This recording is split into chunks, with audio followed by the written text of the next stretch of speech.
इस बार नए अध्यक्ष ने हमारे आभूषण कारखाने को कंपनी की औद्योगिक श्रृंखला में शामिल कर दिया है, जिससे हमें भविष्य में शेयर और प्रॉफिट दोनों मिलेंगे। हाय, अब ऐसा लग रहा है मानो एक बड़ा संकट टल गया है।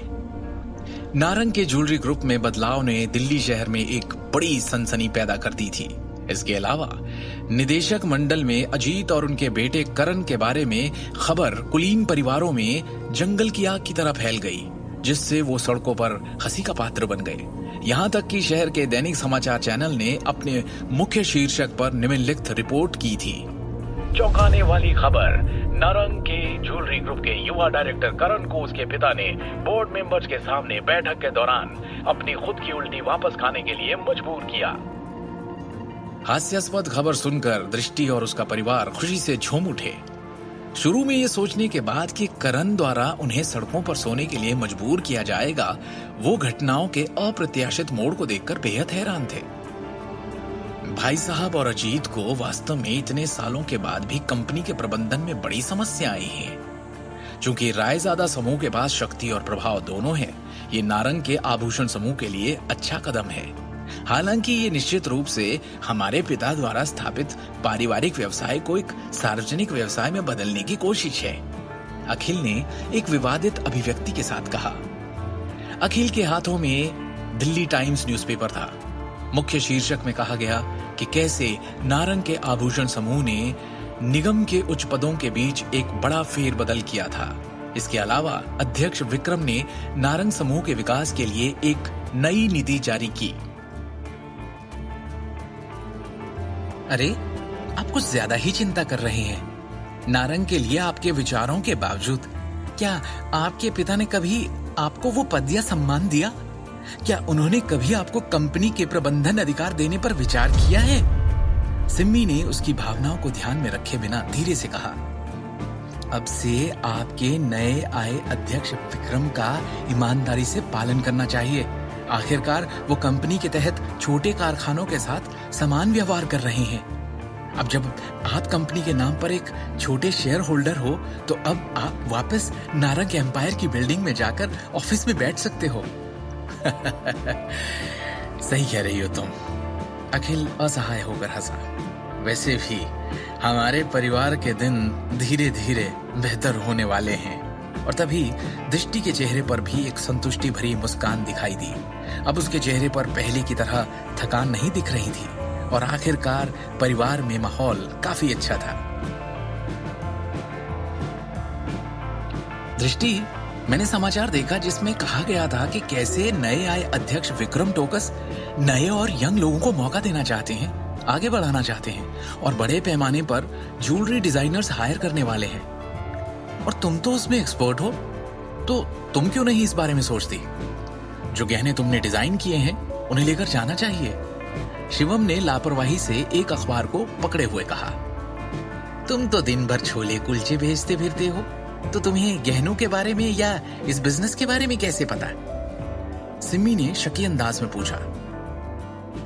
दृष्टि को इस मामले में तुमसे मार्गदर्शन की कोई आवश्यकता नहीं।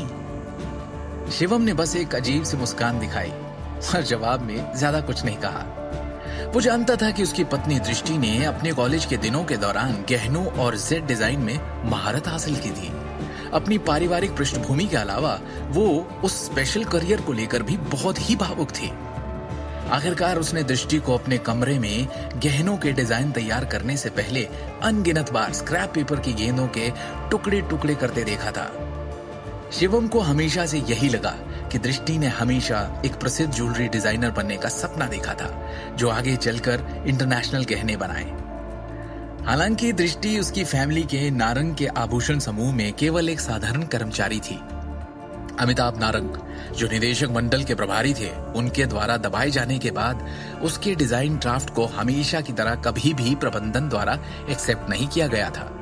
इसलिए शिवम ने विक्रम को उपहार के रूप में जीवन भर का अवसर देकर दृष्टि की उस इच्छा को पूरा करने का निर्देश दिया था।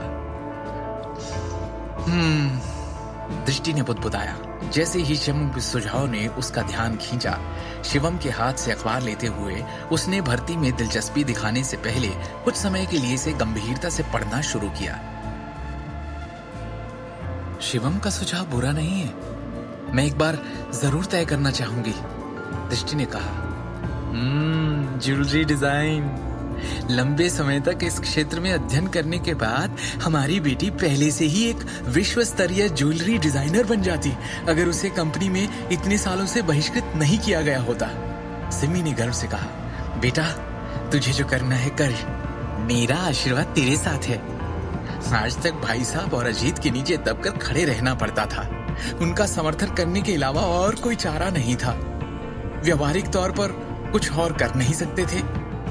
अब उन दोनों के पिक्चर से बाहर जाते ही और कंपनी के विभागों में सत्ता में फेरबदल, इस मौके का फायदा उठाने में कोई हर्ज नहीं। मैं समझती हूँ, दृष्टि ने कहा, क्योंकि वो पहले से ही खुद को इस मौके को आजमाने के लिए मना चुकी थी। शिवम ने खाने का निवाला मुंह में रखते हुए कहा, दृष्टि, क्या तुम्हारे पास पहले से कोई अच्छा आइडिया है? अगर नहीं तो मेरे मन में सच में एक ज्वेलरी डिजाइन का आइडिया है। तुम ये भी जानते हो कि गहने और जेड कैसे डिजाइन किए जाते हैं? दृष्टि ने आश्चर्य से पूछा। शिवम ने मुस्कुराते हुए जवाब दिया, ये मेरे बचपन के दिनों में मेरा शौक हुआ करता था। वैसे मुझे इस बात का हमेशा से अफसोस हुआ है कि मुझे इसके बारे में और जानने का मौका नहीं मिला। शिवम ने सच में अतीत के दिनों में अपने गुरु से गहनों और जेड के बारे में बहुत सी बातें सीखी थी। प्राचीन वस्तुओं, जेड और गहनों का मूल्यांकन और नक्काशी करने के बाद वो वास्तव में इस क्षेत्र के विशेषज्ञ थे। जेड और गहनों के अनगिनत टुकड़े देखने के बाद वो कैसे अपने गुरु से कुछ सीखे बिना रह पाता? ओह, दृष्टि ने रुचि के साथ कहा, मुझे इसके बारे में बाद में आराम से बताना। अपने सामान्य हितों और शौक के उल्लेख के साथ वो अंततः एक दूसरे के साथ एक स्वाभाविक बातचीत शुरू कर सकते थे। खाने के बाद दृष्टि अपने कमरे में लौटी और अपने कबर्ड में से ज्वेलरी डिजाइन के ड्राफ्ट्स के कुछ स्क्रॉल्स निकाले और जाने से पहले शिवम को बोलती हुई गई, शिवम, कुछ देर के लिए मेरे कमरे में आओगे प्लीज? अखिल और सिमी ने हैरत में एक दूसरे की तरफ देखा।